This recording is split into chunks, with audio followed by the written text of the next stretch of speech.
오늘 여러분과 함께 이 산지를 내게 주소서라는 제목으로 말씀 함께 나누기를 원합니다.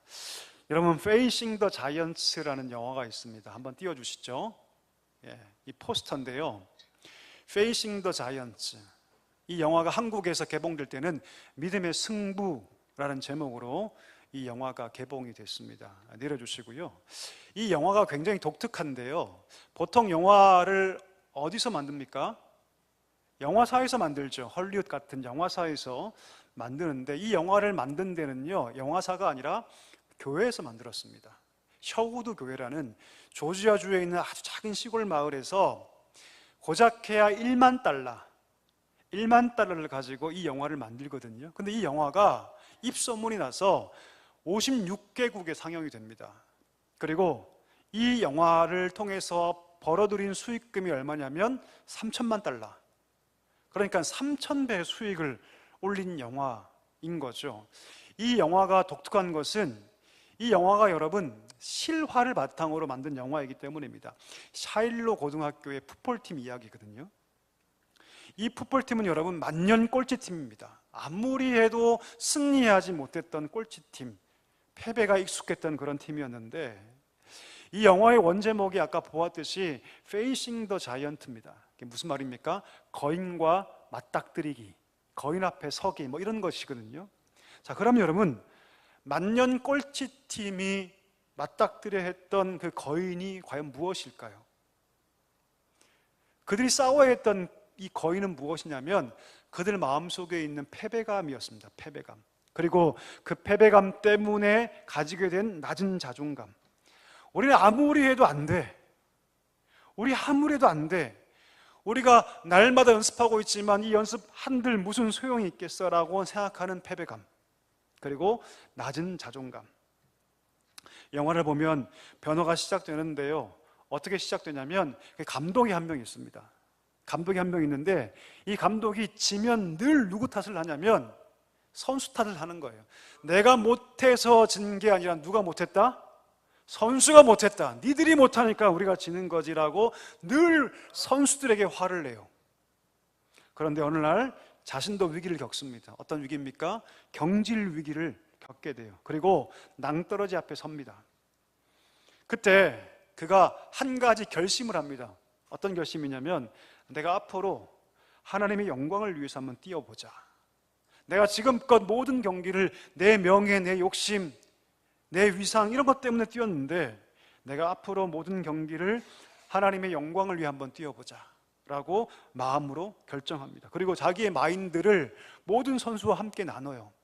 우리가 지금까지 우리 명예를 위해서, 우리의 승리만을 위해 뛰지 않았느냐, 이제 우리가 한번 하나님의 영광을 위해 한번 뛰어보자라고 자기의 생각을 함께 나누기 시작합니다. 놀라운 건 뭐냐면, 패배감에 쩔어있던 그 고등학교 선수들이 자기 내면에 있던 그 거인들과 맞닥뜨려 싸우기 시작합니다. 그리고 패배감이 사라지고 열등감이 사라지고 그들이 자신 있게 경기에 임하기 시작해요. 그리고 모든 경기 결과에 하나님의 영광을 위해서만 뛰고 나아갑니다. 그 영화를 보면 마지막에 결국 최종 우승을 하게 됩니다. 그리고 경기장 한복판에서 그 무거운 헬멧을 벗고 무릎을 꿇고 하나님께 영광을 돌리면서 그 영화가 끝나는 것을 보게 됩니다. 여러분, 그들이 이긴 거인은 사실 상대 팀이 아니죠. 그들이 이긴 거인은 자신 안에 있던 패배감, 그리고 거기서 비롯된 낮은 자존감이 사실 그들이 이겨야 했던 거인이었던 것이죠. 오늘 본문에 보니까 거인 앞에 선 또 다른 사람이 등장합니다. 좀 이상한 것은 무엇이냐면, 자신이 맞닥뜨리고 있는 이 거인 앞에서 이 사람은 전혀 다른 태도를 보인다는 데 있습니다. 여러분, 보통 사람들이 자기보다 큰 사람 나타나면 보통 어떻게 반응합니까? 움츠러들죠. 그렇죠? 놀라죠. 주눅이 듭니다. 제가 농구를 굉장히 좋아했거든요. 옛날에 대학 다닐 때. 제가 수업 끝나면 항상 어디 갔냐면 농구장 가 살았습니다. 속된 말로 뭐라 그럽니까? 여러분, 죽돌이라고, 죽돌이. 제가 항상 농구장에 살았거든요. 농구를 너무 좋아해서. 근데 늘 게임할 때 상대팀이 있었어요. 1년 선배였는데 그 선배의 키가 몇이었냐면 189였습니다. 189. 제 키가 몇인 줄 아십니까, 여러분? 제 키가 178이에요. 그러면 저보다 12cm가 큰 거죠. 예. 그런데 경기만 하면 집니다. 왜 졌을까요? 농구를 잘해서 그분이? 아니요. 지금 생각해 보면요, 그 키 큰 그 선배는요, 키만 컸지 농구를 별로 못했어요. 그런데 우리는 항상 졌습니다. 왜 졌을까요? 왜 졌을까요? 코트 안에 저 거인 같은 사람이 딱 서 있으니까 두려운 거죠. 그러니까 여러분, 전략은 제한되고 할 수 있는 것들은 없다고 생각되니까 결국 게임에서 진 거죠. 사실 진 이유는 실력 때문이 아니에요. 진 이유는 마음 때문에 진 겁니다. 사람들은 여러분, 자기보다 크고 강한 사람 앞에서는요, 본능적으로 움츠러듭니다. 자기 방어적이 되죠. 자, 그런데 오늘 이 갈렙은요, 전혀 다른 모습을 보여주고 있다는 것입니다. 본문의 상황을 한번 살펴볼까요? 가나안 정복이 거의 다 끝나가고 있습니다. 그리고 이제 땅을 분배하고 있어요. 땅을 분배하고 있습니다. 자, 그런데 이 갈렙이 와서 땅을 달라고 요구를 합니다. 그럼 갈렙이 누굽니까? 갈렙은 오늘 본문에 보니까 여분네의 아들이라고 소개하고 있죠. 이 사람은 딱 떠오르는 어떤 사건이 있죠. 45년 전에 가데스 바니아야에서 지파를 대표해서 40일 동안 가나안 땅을 정탐했던 사람 중에 한 명이었습니다. 그 중에서 10명은 뭐라고 얘기합니까? 우리가 아무리 해도 우리가 저 땅을 정복할 수 없습니다. 저들이 보기에 우리는 메뚜기일 뿐입니다 라고 얘기합니다. 여러분, 저기 한강 가시면 메뚜기 얼마나 많습니까? 메뚜기 두려우세요 혹시? 두려우십니까? 제가 자전거를 가끔 타는데요, 자전거 가면 메뚜기가 막 뛰어다니거든요. 제가 무서울까요? 1도 무섭지 않습니다. 1도 무섭지 않아요 여러분. 그와 똑같이 10명의 정탐꾼은 우리는 메뚜기입니다 라고 얘기할 때 이 갈렙은 뭐라고 얘기합니까? 그렇지 않다라고 얘기합니다. 하나님이 함께 하시니, 하나님이 나와 함께 하시니 저들은 우리의 밥이다, 이렇게 얘기한 사람이 누굽니까? 바로 갈렙입니다. 그의 나이가 지금 몇 살? 85세입니다 85세. 자, 그런데 여러분, 그가 요구한 땅이 너무도 의외의 땅이죠. 그가 요구한 땅의 이름이 바로 헤브론 땅입니다. 한번 띄워주시죠. 여러분, 혹시 지도 보이십니까? 헤브론 땅은요, 산악지대에 있어요. 여러분, 이 갈릴리 땅이 우리가 살고 있는 우리나라와 굉장히 비슷합니다. 여러분, 우리가 동쪽으로 갈수록 산맥이 높아지죠. 태백산맥이 쭉 있죠. 그와 똑같이 이 가나안 땅이 동쪽으로 갈수록 높은 산악지대예요. 평균 고도가 1000m 넘습니다. 굉장히 높은 산이에요 여러분. 헤브론 지역은요, 평균 지대가 해발 1000m고 가장 높은 지대에 있는 성 중에 하나가 바로 이 헤브론 성입니다. 그리고 내려주시고요. 그리고요 여러분, 여기에 누가 살고 있냐면 아낙 자손이 살고 있습니다. 아낙 자손하면 떠오르는 사람 있죠? 골리앗.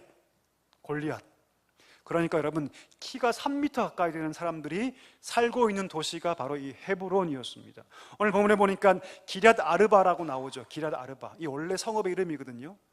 이 아르바가 누구냐면 이 아낙 자손 중에서 가장 최고의 장수의 이름이 아르바입니다. 이 기럇이란 말은 어디 성읍, 그러니까 아르바의 성읍이란 뜻이죠. 이미 이 헤브론 땅은요, 아낙 자손들이 진을 치고 있던 그런 땅이었습니다. 한번 생각해 보세요 여러분.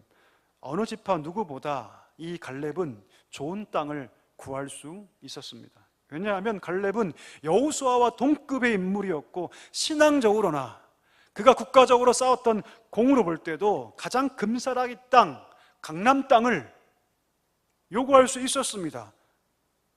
그리고 더군다나 여러분, 9절에 보니까 이미 그는 모세로부터 확답을 받은 그런 상황이었어요. 한번 읽어볼까요?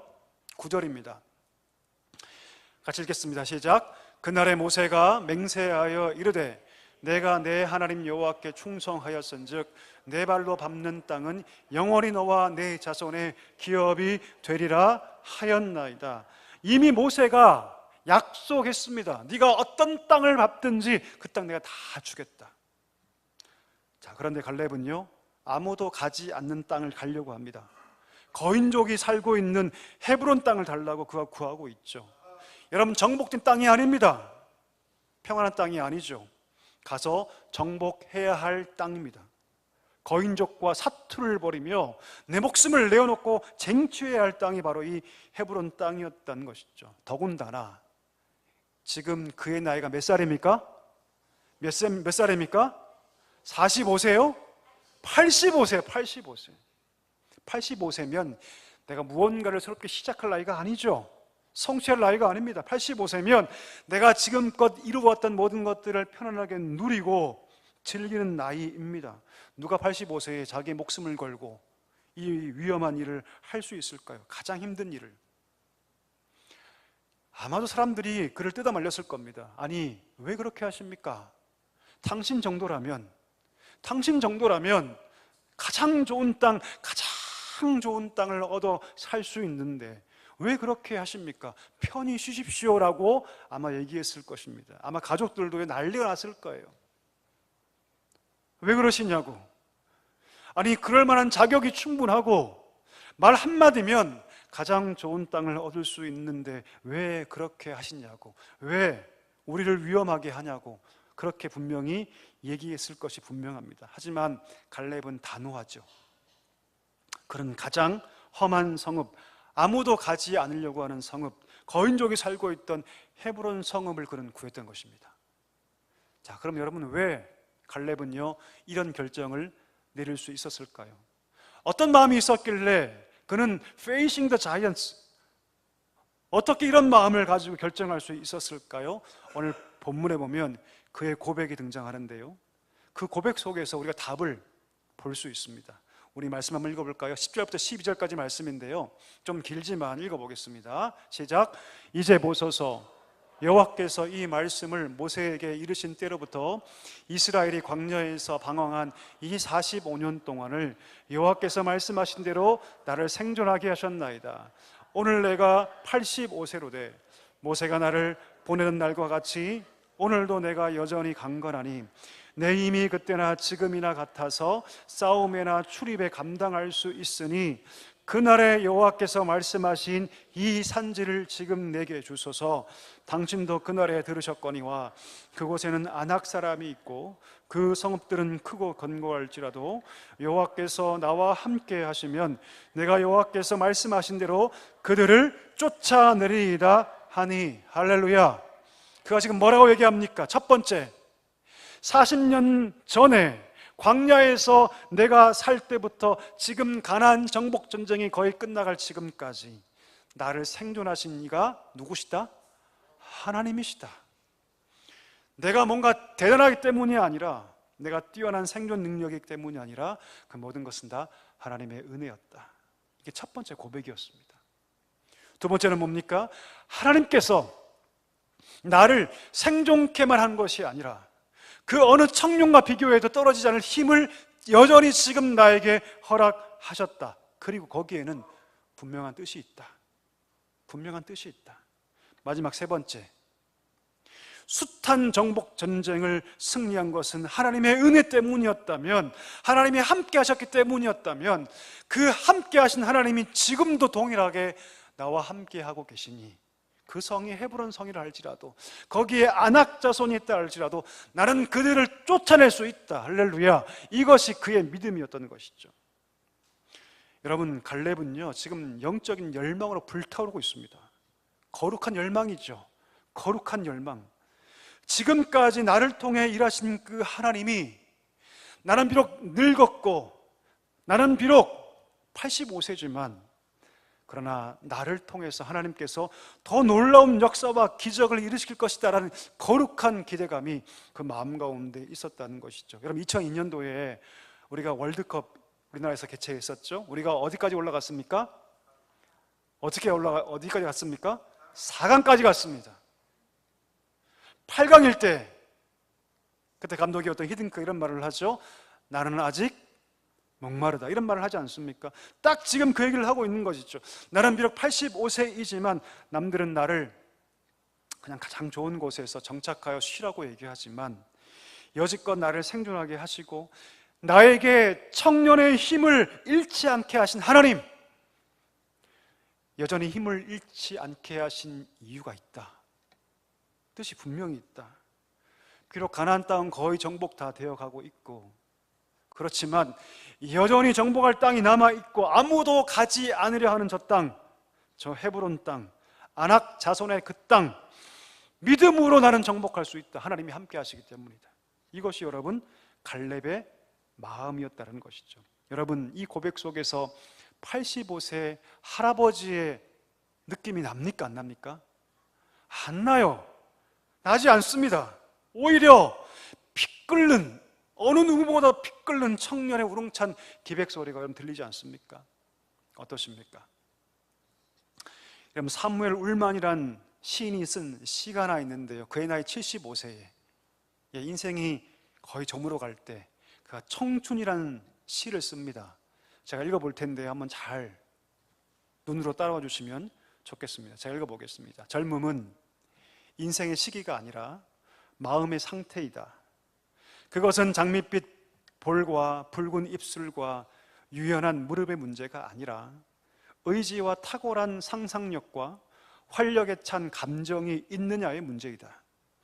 삶의 깊은 샘이 신선하면 그것이 바로 젊음이다.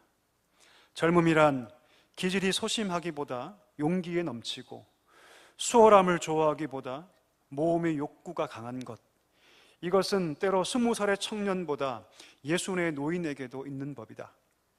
나이를 먹는다고 그것만으로 늙는 것이 아니다. 이상을 버림으로써 우리는 늙어갈 뿐이다.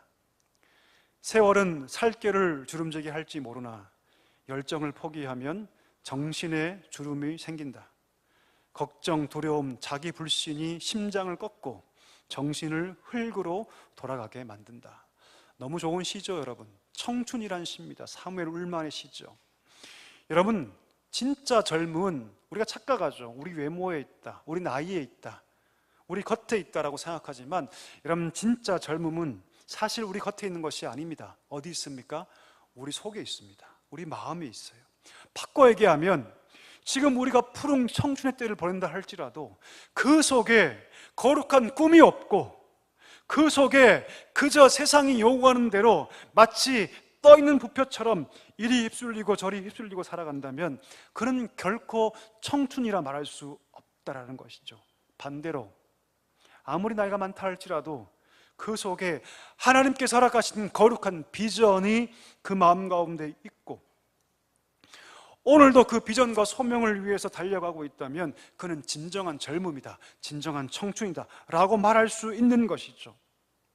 여러분, 우리 육신의 젊음 중요합니다. 굉장히 중요하죠. 너무나 소중합니다. 너무나 가치 있죠. 그래서 여러분, 이 젊음의 때를 함부로 보내면 절대 되지 않습니다. 그러나 진짜 가치 있는 젊음은요, 우리의 나이가 주는 젊음이 아니라 우리 속이 주는 젊음, 우리 마음이 주는 젊음. 진짜 젊음은요, 우리 외적인 것에 있는 것이 아니라 진짜 젊음은 사실 우리 마음속에 있습니다. 현실에 안주하고 그냥 그 현실이 주는 그냥 그 콩고물만 먹으며 사는 인생이 되는 것이 아니라 하나님의 거룩한 비전을 품고 하나님께서 나를 통해서 역사하실 그 더 큰 하나님의 역사를 꿈꾸며 나아가는 것, 저는 그것이 진짜 젊음이라고 믿습니다. 하나님은요, 그를 통해서 역사하십니다. 아멘이십니까? 하나님은요, 나이를 초월하세요. 나이를 초월하세요. 하나님은요, 그런 자를 통해서 자신을 드러내십니다. 모세가 몇 살이었습니까? 80이었습니다. 80. 오늘 갈렙이 몇 살입니까? 85세 아닙니까? 우리가 알고 있는 요한이 하나님께 쓰임받은 나이가 몇 살입니까? 거의 70에 육박했습니다. 그러나 그들은 하나님께 자기의 삶을 온전히 바쳤고 마지막까지 녹슬어 없어지는 인생이 아니라 닳아 없어지며 하나님께 그 삶을 드렸던 것을 우리가 알고 있다는 것이죠. 여러분, 사람들은요, 자기 다 내면 속에 다 거인이 있습니다. 거인. 제게도 거인이 있었는데 여러분, 제가 어릴 때 참 가난했거든요. 저희 부모님이 참 가난하셨고 제가 어릴 때 너무 가난한 것이 너무너무 싫었어요. 그 크레파스 혹은 뭐 스케치북 하나를 준비하지 못해서 그냥 가라고 할 때 제가 막 학교 가면서 얼마나 울었는지 모릅니다. 남들 좋은 반찬 먹을 때 왜 우리 집은 깍두기만 싸주지? 다행히 깍두기가 참 맛있었어요, 여러분. 인기가 많았습니다. 다행히 깍두기가 맛있었어요. 왜 이렇게 우리는 가난하지? 이게 저에게 큰 거인이었어요. 예. 나중에 알게 되었습니다. 아, 이 거인이 지금도 나를 괴롭히고 있구나. 예. 돈 쓸 때 인색하고 그걸 깨트리기 위해서 참 많이 노력했습니다, 여러분. 전 몰랐어요. 예, 이것이 나중에 상처로 나에게 이게 더 씌워져 있구나라는 것들을 나중에 알게 되었습니다. 누구나 자기네 거인을 가지고 있죠. 앞에 제가 소개했던 풋보틀처럼 뿌리 깊은 패배감, 어떤 사람에게는 경제적 어려움, 어떤 사람에게는 남들보다 못한 능력 혹은 외모, 떨어지는 스펙, 혹은 불우한 가정 환경, 아픈 상처들, 약한 마음들, 이런 것들이 여러분 우리 안에 거인으로 자리를 할 수 있습니다.